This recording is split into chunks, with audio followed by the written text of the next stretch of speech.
రోజున కేకే మహేందర్ రెడ్డి గారు అలాగే ఎన్ఎం శ్రీనివాసరెడ్డి గారు ఇద్దరు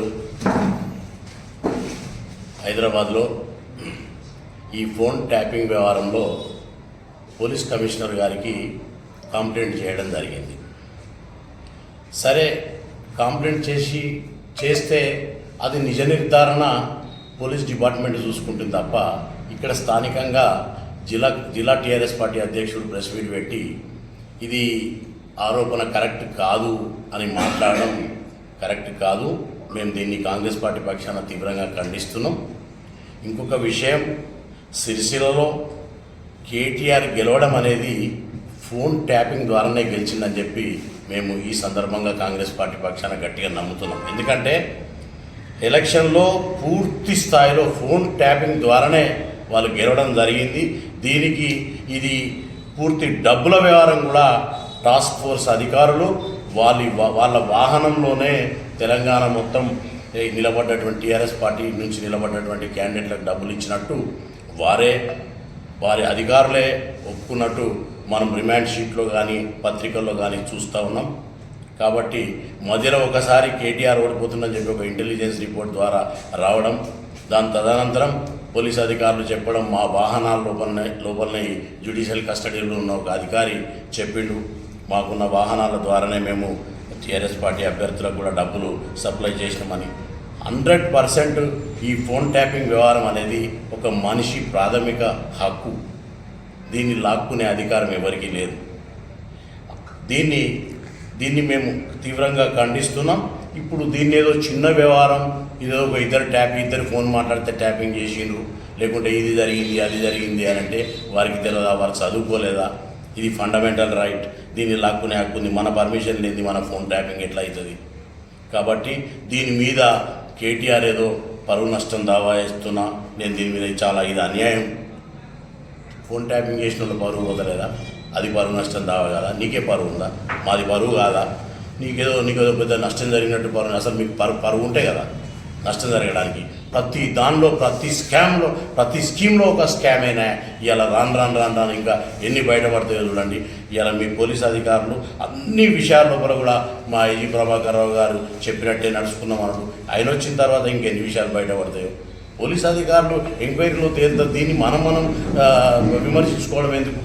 ఇలా ఆయన అమెరికా నుండి వచ్చిన తర్వాత ఇంకా దీనికి ఎంత పెద్ద తలకాయలను వాళ్ళే నిజ నిర్ధారణ చేస్తారు. దీనికి ఒక ఎంక్వైరీ కమిషన్ ఉంది, దీనికి ఒక విభాగం ఉంది, వాళ్ళు చూసుకుంటారు తప్ప అనవసరమైన లేనిపోయిన ఆరోపణలు ఆ చక్రపాణి బచ్చిరాని బాజరా చక్రపాణి దాని పక్కకు ఉన్నటువంటి ఈ ఆగయ ఈ చుట్టుపక్కల ఉన్న వాళ్ళందరూ, నీ చుట్టుపక్కల ఉన్న వాళ్ళందరూ కూడా ప్రెస్ మీట్లో ఉన్న వ్యక్తులందరూ కూడా మా దాంట్లోకి రావడానికి ప్రయత్నం చేస్తున్నటువంటి వ్యక్తులు అనే విషయాన్ని కూడా ఒకసారి మీరు గుర్తుంచుకోవాలి.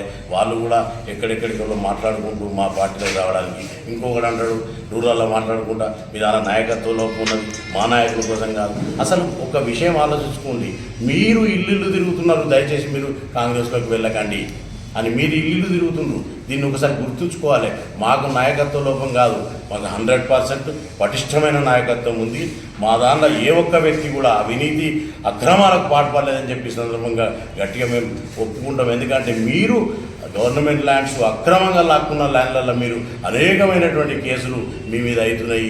ఇసుక మాఫియా, భూమి మాఫియా, ఇవన్నీ రకాల ఇష్యూస్లలో టీఆర్ఎస్ పార్టీలో కుంభకోణాలు ఒక్కొక్కరు ఎంత ఆర్థికంగా ఎదిగినరో అది ప్రజలందరికీ తెలుసు. దయచేసి మీరు అభద్రతా భావంకి వెళ్ళిపోయిండ్రు, ఫ్రస్ట్రేషన్కి పోయిండ్రు. ఏం మాట్లాడుతుండ్రో మీకు తెలియదు. ఇంకొక విషయం, మాటికి ముఖ్యమంత్రి రేవంత్ రెడ్డి బీజేపీలో పోతారని ఒక మాట మాట్లాడతారా? పెద్ద మనిషికి మన కనీసం ఆలోచన ఉందా?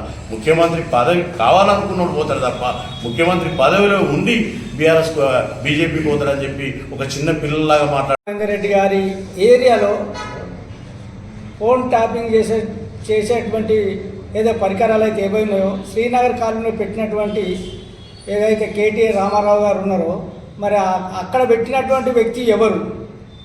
ఆ పెట్టిన వ్యక్తి ఇప్పుడు ఇక్కడ ఓడిపోయిన వ్యక్తికి అనుమానమే కదా. కంప్లైంట్ చేస్తే ఏమవుతుంది? తోటగాయ గారు మీరు మాట్లాడుతున్నారు, ఇది పద్ధతి కాదు.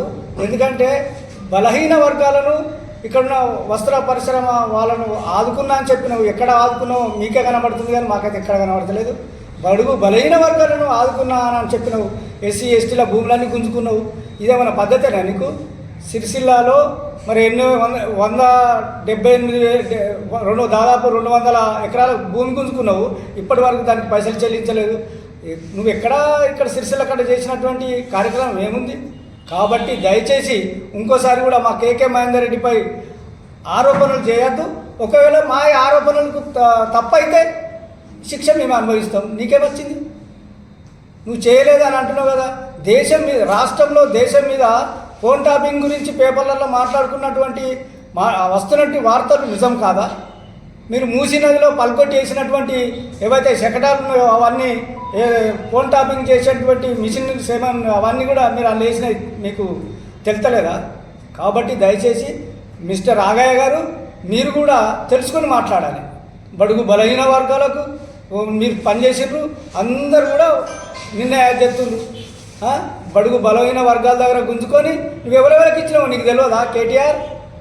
దయచేసి ఇంకోసారి కూడా మీరు కూడా బీసే ఎవరు తోటాగయ్య గారు, మీరు కూడా తోటాగయ్య గారు ఇట్లా మాట్లాడడం సమంజసం కాదు. ఎవరైతే తప్పు చేస్తే మన గవర్నమెంట్ మన పోలీసు వ్యవస్థ చూసుకుంటుంది. ఇప్పుడు మేము ఇచ్చినంత మాత్రాన మేము చెప్పగానే కేటీఆర్ తీసుకుపోయి లోపట్టేస్తారా? కేటీఆర్ సిరిసిల్లకు వచ్చినప్పుడు కాంగ్రెస్లను పోలీస్ స్టేషన్లు వేసినట్టు అనుకున్నారా? అట్లా కాదు. కాబట్టి మీరు ఇంకోసారి కూడా ఇట్లా మాట్లాడద్దు.